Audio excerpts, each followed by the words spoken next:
Bismillahirrahmanirrahim.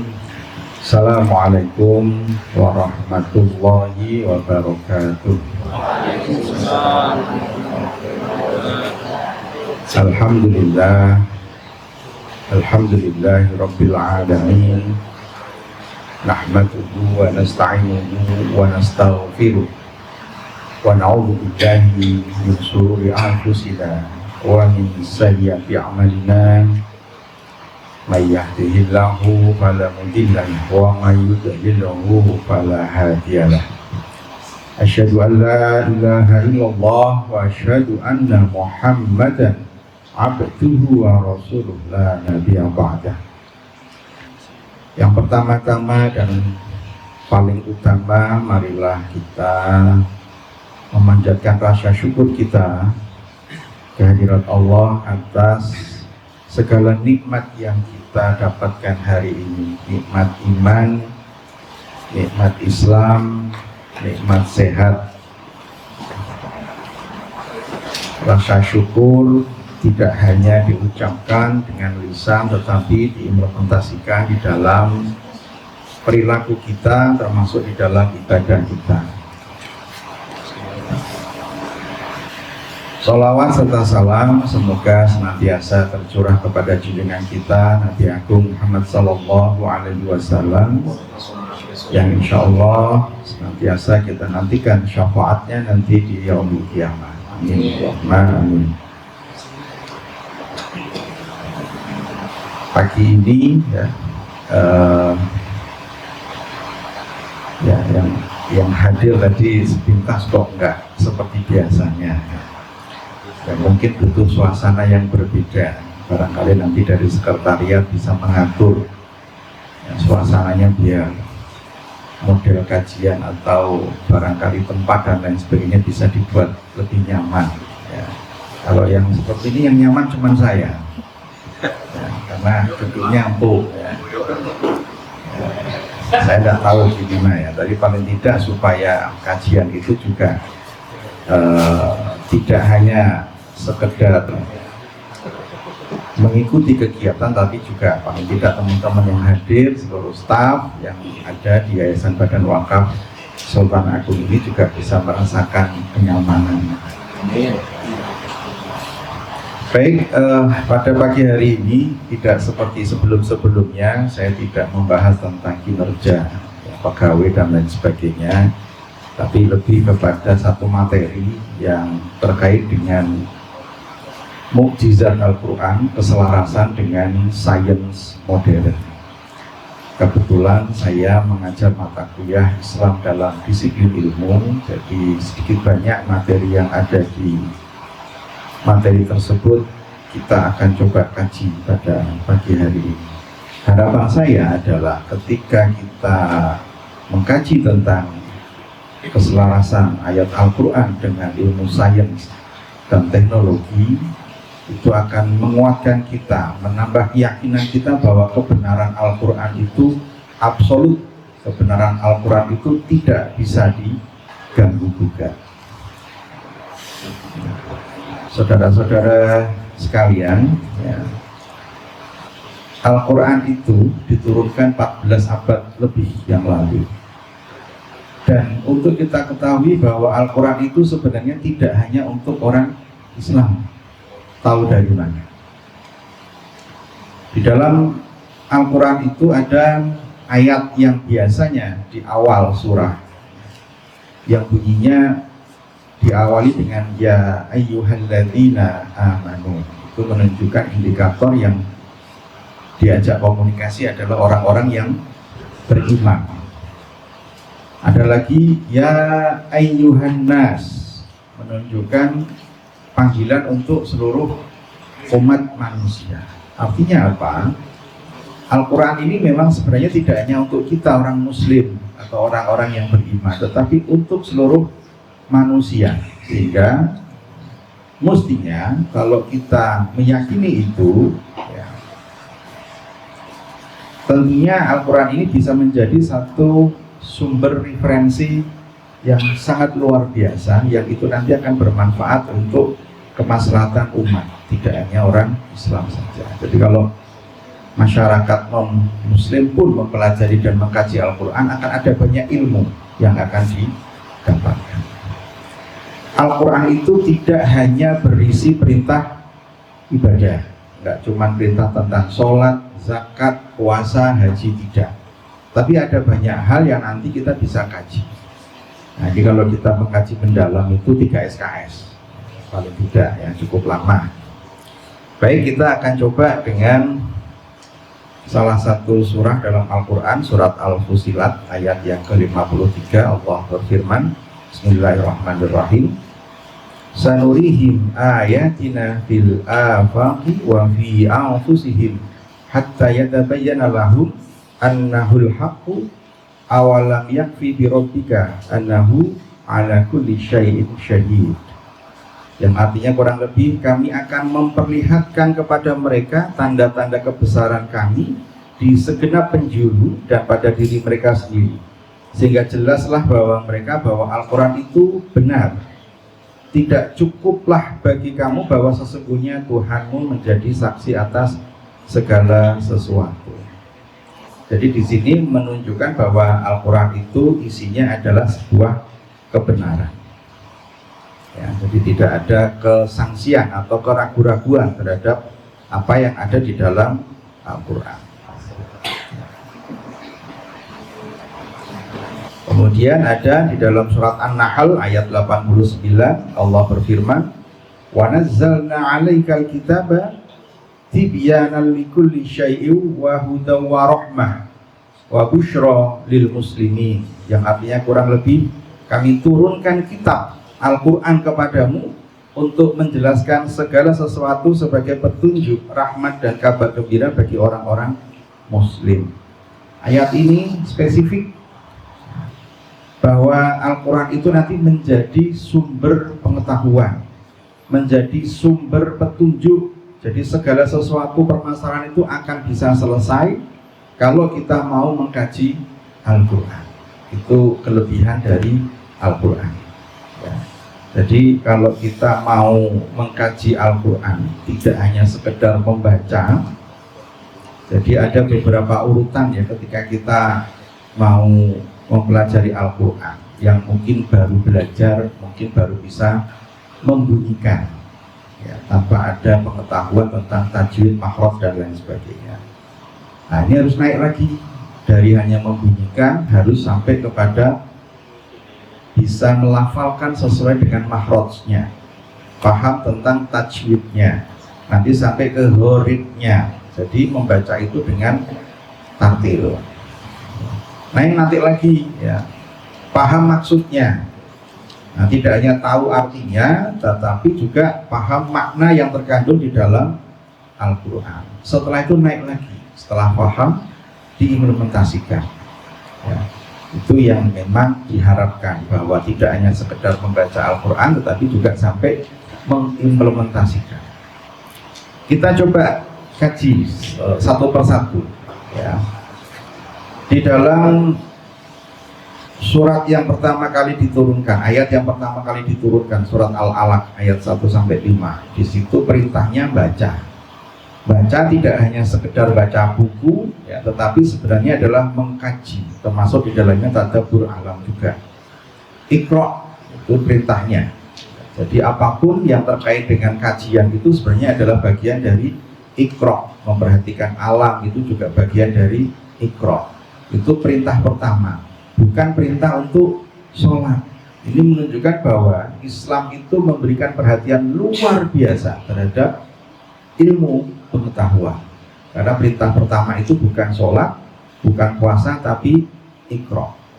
Di dalam surat Al-Mu'minun ayat 14, Allah berfirman, Bismillahirrahmanirrahim, Tsumma khalaqnan nutfah alaqah fa khalaqnal alaqah mudghah fa khalaqnal mudghah idhaman fa kasawnal idham lahman thumma ansha'nahu khalaqan akhar. Surat ini cukup unik juga ya. Ini artinya kurang lebih begini. Kemudian ya, nutfah atau mohon maaf air mani itu akan kami jadikan sesuatu yang menggantung atau darah. Lalu sesuatu yang menggantung itu kami jadikan segumpal daging. Lalu segumpal daging itu kami jadikan tulang belulang. Lalu tulang belulang itu kami bungkus dengan daging, kemudian kami menjadikannya makhluk yang berbentuk lain. Ya. Di dalam sains modern ini ada beberapa penjelasan kalau kemudian kita mengequalkan atau menyamakan istilah nutfah itu seperti zigot. Ya. Kalau yang belajar biologi atau kita pernah belajar tentang biologi, kita akan ingat itu. Kemudian alaqah itu kayak embrio yang sudah melekat pada dinding rahim. Ya. Kadang kalau ibu-ibu yang punya, mohon maaf, minum itu bentuknya di awal itu hampir mirip. Ya. Kemudian ada mudghah. Jadi strukturnya sudah mulai ada kemiripan. Nah, kalau kita lihat ayat yang tadi, Al-Quran 14 abad yang lalu belum ada ilmu yang mempelajari tentang tumbuh kembang bayi di dalam rahim. Ya, ilmu itu mungkin baru ada di abad awal 20 bisa jadi. Itu menunjukkan bahwa zaman Rasul ketika ayat ini diturunkan, ilmu pengetahuan belum menjangkau teknologi tentang pertumbuhan janin di dalam rahim. Tetapi umat Islam pada saat itu, orang-orang yang mengimani di awal-awal Islam itu tumbuh, itu tidak punya pertimbangan lain selain yakin, selain percaya. Ya. Ini menunjukkan betapa keimanan orang-orang Islam di awal Islam itu berkembang, itu tidak ada pembanding hari ini. Artinya mereka sangat luar biasa.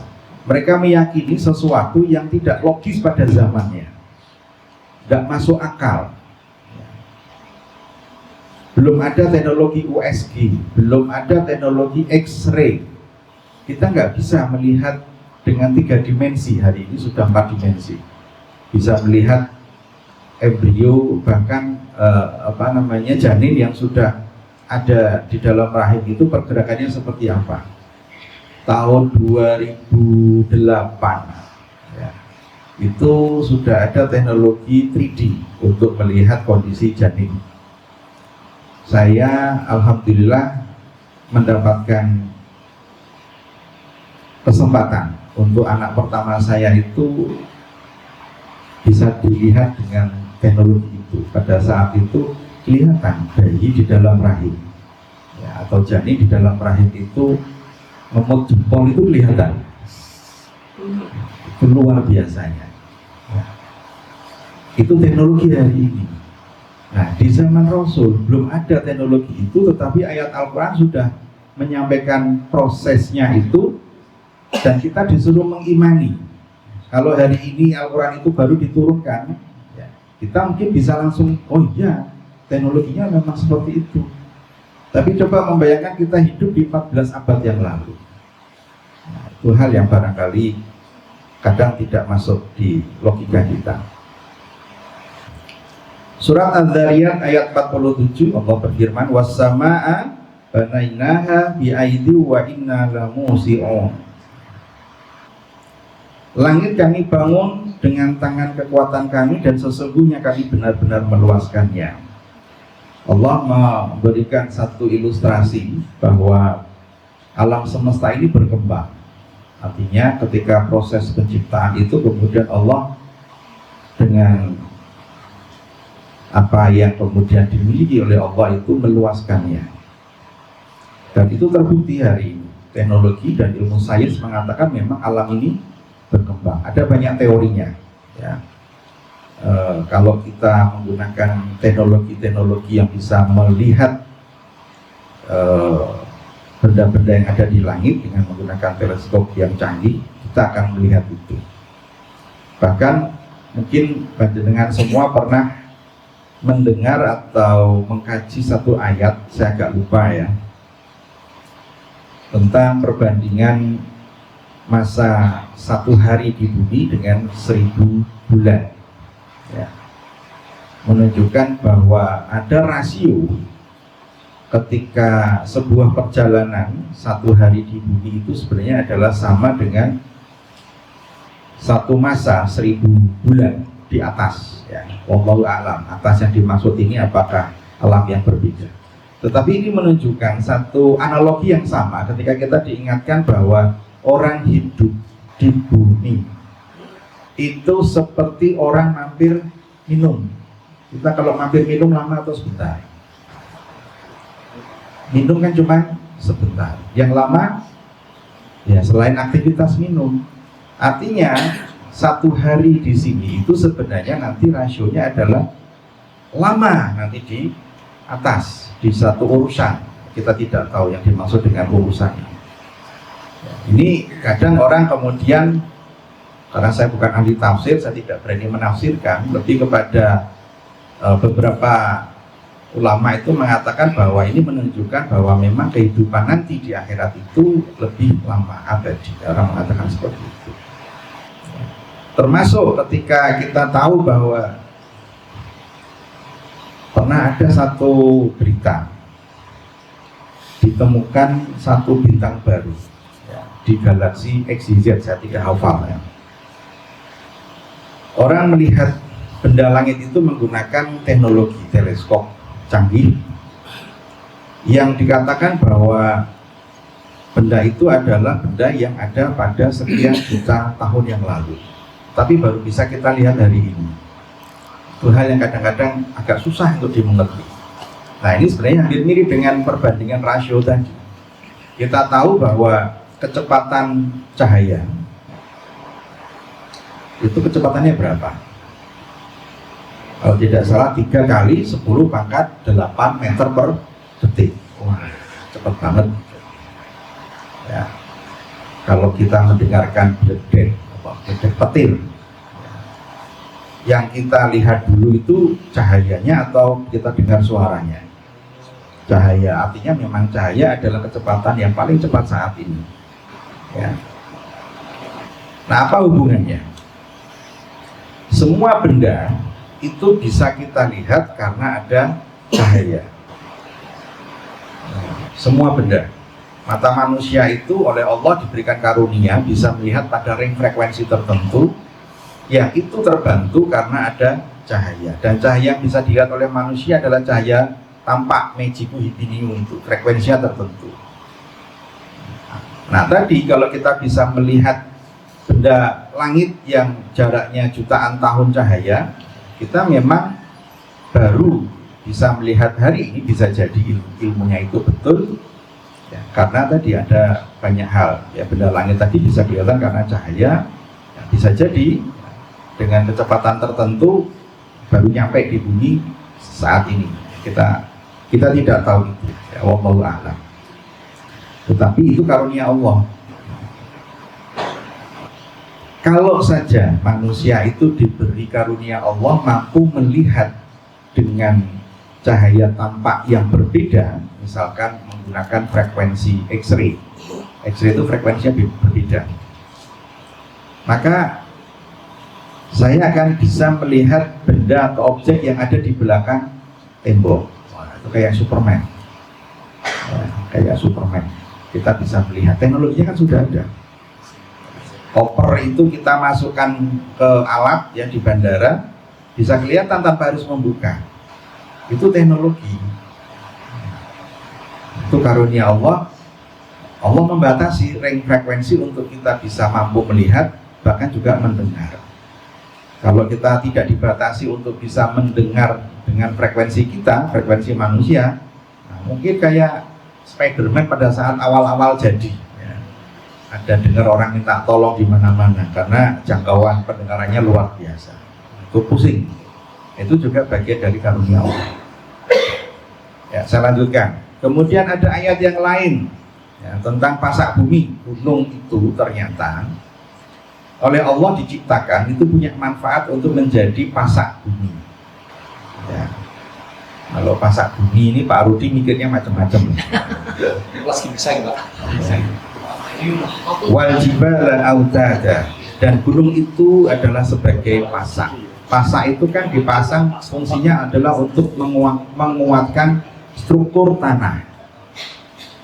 Kalau kita keluar dari jalan tol atau yang pakai motor itu dari arah Yosudarso masuk ke Kaligawi, panjenengan itu bisa melihat ternyata struktur jalan tol yang nanti akan dikerjakan, yang sekarang sebagian sudah jadi, itu ya menggunakan tiang pancang. Fungsinya adalah untuk menguatkan struktur bangunan. Gunung itu oleh Allah diciptakan itu memiliki fungsi yang sama. Dan kalau kita tahu, kalau kita cari ilmu tentang geologi itu, kita bisa lihat bahwa gunung itu sebenarnya yang tampak di atas permukaan itu hanya sebagian kecil. Nah, bagian gunung itu ada di bawah sampai ke lahar, sampai ke bagian bawah ada lavanya itu. Di beberapa tahun yang lalu, mungkin lebih dari 20 tahun yang lalu, ada satu fenomena di mana Jepara itu pernah akan dijadikan sebagai tempat pembangkit listrik tenaga nuklir, isunya waktu itu, tapi banyak penolakan. Nah, kenapa kemudian Jepara dipilih? Bisa jadi entah ini hoax atau tidak ya, tapi itu pernah ramai pada masanya. Kenapa dipilih? Karena ada satu kajian tanah di sana itu relatif lebih stabil karena ada Gunung Muria.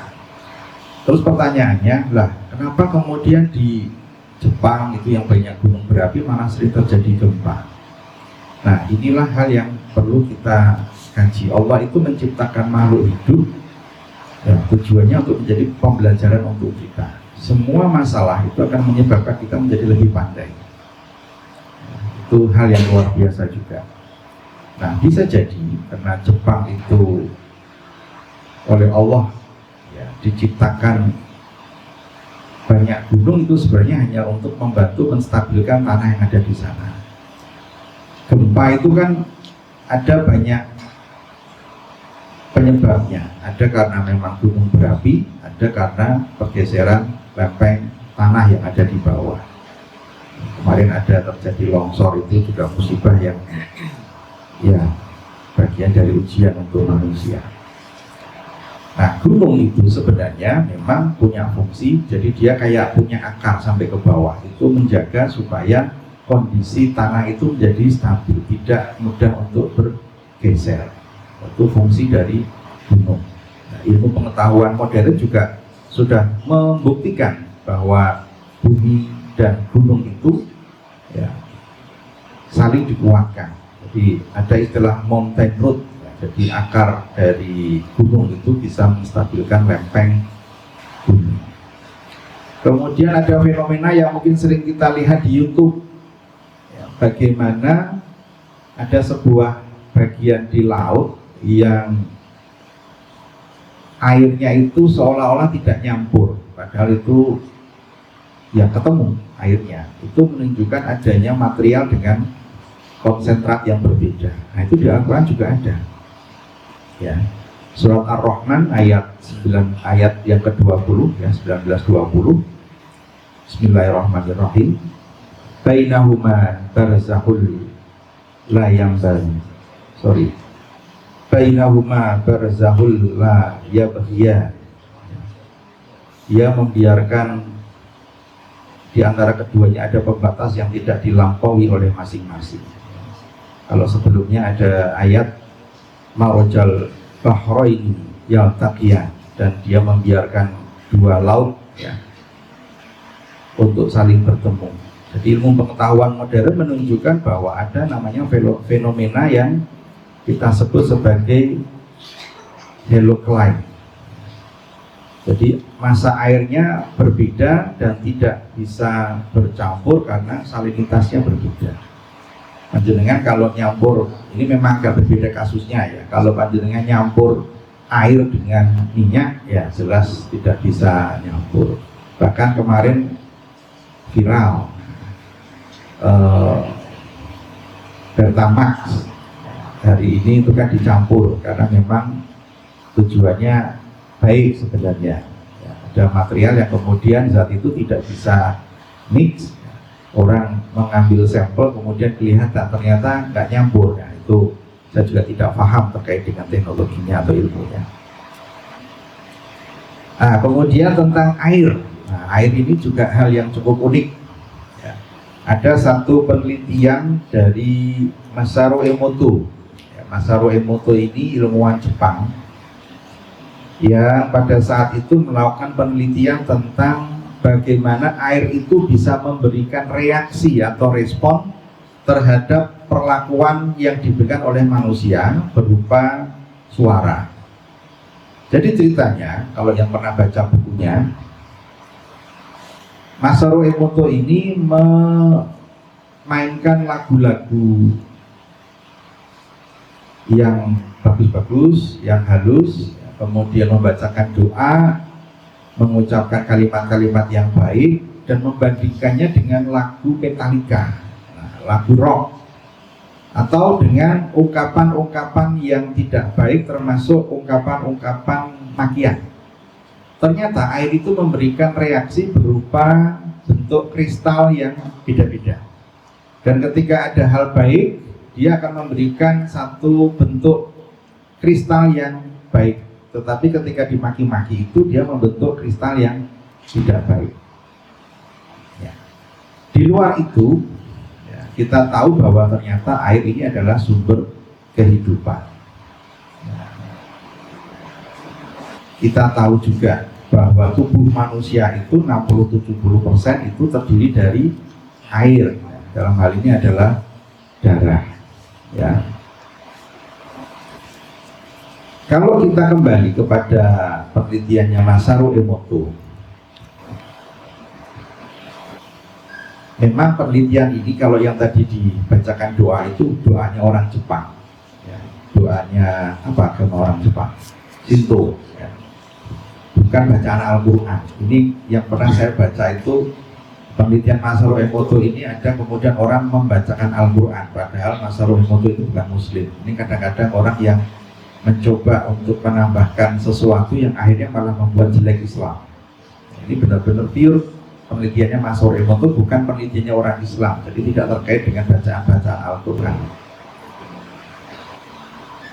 Penelitian ini cukup masuk di logika kita. Karena apa? Coba panjenengan perhatikan yang punya anak mungkin masih kecil, ya. Anak-anak ini ketika kita marahi atau kita nasihati dengan bahasa yang baik, maka anak-anak ini akan memberikan kecenderungan untuk berbuat baik. Tetapi berbeda ketika panjenengan punya putra putri yang kemudian ketika menasihati atau memarahi dengan kata-kata yang kasar, bahkan dimaki-maki, ada kecenderungan bahwa anak ini akan menjadi anak yang nakal. Itu terjadi. Maksudnya bagaimana? Kita menganalogikan risetnya Masaru Emoto tadi dengan apa yang kita perlakukan ke anak kita. Tubuh manusia sebagian besar adalah air. Sehingga ketika kemudian ada hal baik yang itu kemudian kita sampaikan ke anak-anak kita, bisa jadi ya, tubuh itu akan memberikan respon yang baik. Jadi ketika, mohon maaf, ada beberapa ulama yang ketika memberikan bacaan-bacaan doa, aqua dibuka, ya, didoain. Ya itu monggo, itu masalah keyakinan juga.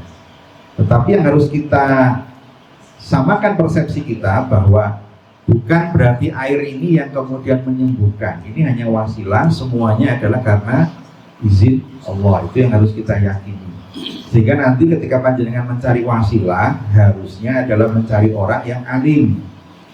Jangan lewat dukun atau paranormal. Dulu pernah ada Ponari Sweat, ya. Tahu ya? Ponari Sweat. Jadi ada anak kecil nemu batu, kemudian batu itu dicelupin ke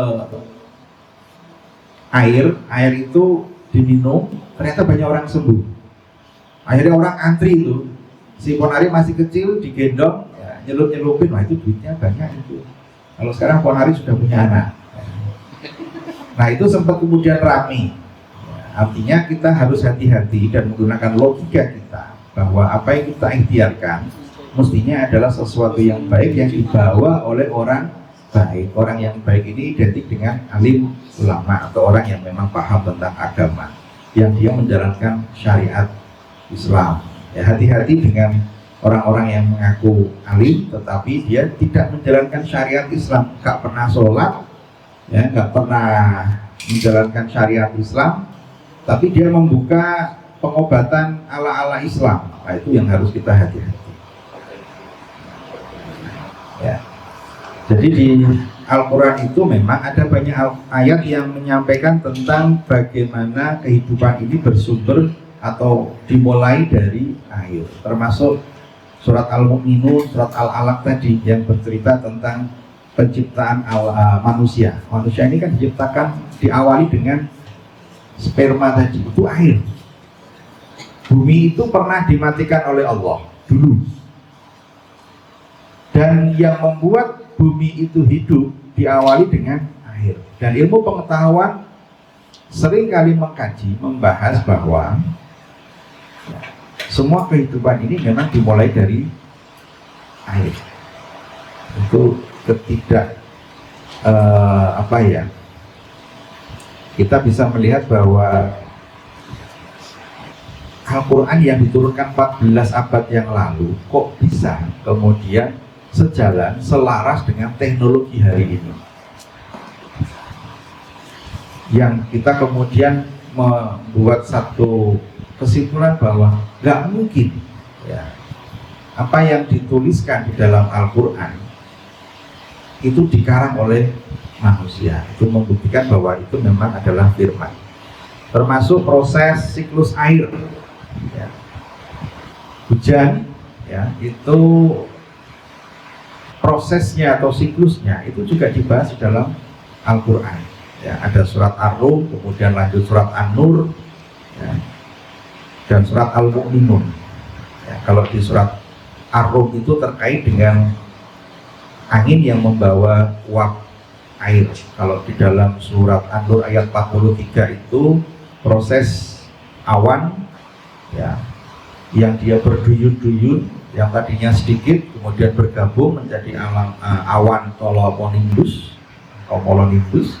awan yang memang berpotensi untuk terjadinya hujan. Itu ada di Al-Quran surat An-Nur ayat 43. Selain di dalam surat An-Nur ayat 43 itu ada proses terjadinya petir, itu dibahas detail di ayat 43 ya.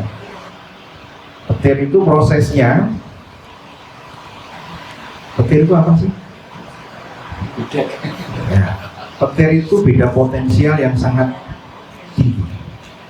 Yang mas-mas ini yang suka mainan ngecek busi, biasanya kalau ngecek busi kan dikeluarin, kemudian busi itu dideketin sama bodi, bukan ditempel ya, dideketin sama busi, kemudian Anda engkel, keluar apinya enggak? Kan gitu. Kalau ada keluar apinya berarti businya masih bagus. Nah, busi yang kita tes tadi itu tidak nempel di bodi, hanya dengan jarak mungkin berapa mili, itu kan material udara. Nah, di sini listrik itu bisa melompat. Kenapa kok listrik bisa melompat? Karena masih di dalam kemampuan tegangan tembus udara. Tegangan tembus udara itu kalau tidak salah, ini sudah lama ya saya mempelajari ya, kalau tidak salah ya itu sekitar, aduh saya lupa ya, 1 kali 10 pangkat berapa volt itu ya per sentimeter persegi ya, kalau tidak salah 10.000 atau 1.000, saya lupa ya, nanti bisa dicek itu. Artinya dalam jarak 1 cm persegi itu baru bisa ditembus oleh listrik itu dengan beda potensial sekian volt. Nah, media udara kita itu kan sebenarnya kan bukan penghantar, tetapi isolator. Tetapi isolator itu bisa berubah menjadi penghantar ketika kita punya beda potensial yang nilainya sangat tinggi. Jadi udara tadi yang harusnya menjadi isolator bisa ditembus karena beda potensial yang sangat tinggi. Nah, beda potensial itu terjadi karena perbedaan muatan. Jadi di awan dengan bumi itu beda potensialnya tinggi. Ada muatan-muatan listrik yang kemudian sampai pada satu kejadian dia akan melompat. Jadi awan dengan awan sendiri itu juga ada beda potensial, makanya sering kita lihat juga ada petir itu terjadi di atas, awan dengan awan atau dengan awan dengan bumi. Karena memang bumi itu punya fungsi adalah untuk menetralisir. Makanya ada penangkal petir. Sebenarnya bukan penangkal petir ya, itu memang dia meneruskan dibawa ke tanah karena tanah adalah netralisir yang paling baik. Itu juga karunia Allah. Allah menciptakan bumi itu untuk menetralkan itu. Kalau tidak bisa dinetralkan, kita kena petir ya orang yang kena langsung ya bablas semua. Ya, itu karunia Allah. Dengan teknologi kita bisa menghantarkan langsung ke dalam bumi selama pembumiannya baik. Dan masih banyak yang lain ya, seperti besi. Besi itu diturunkan oleh Allah dari langit. Wa anzalnal hadid, kalau tidak salah ayatnya. Allah itu menurunkan besi. Itu ada satu cerita bahwa bumi itu awalnya tidak ada material besi sebelum jadi bumi seperti hari ini ya.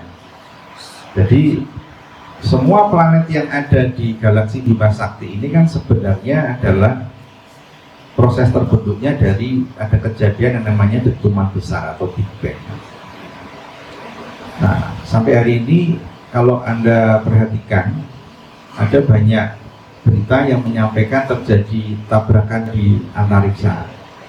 Nah, dulu ya, kejadian supernova atau mungkin sebelumnya itu terjadi bahwa tabrakan-tabrakan benda yang ada di langit, pecahan-pecahannya ternyata punya kandungan tertentu, salah satunya besi yang kemudian ada di bumi, sehingga siklus waktu yang cukup panjang akhirnya material besi tadi ada di bagian bawah.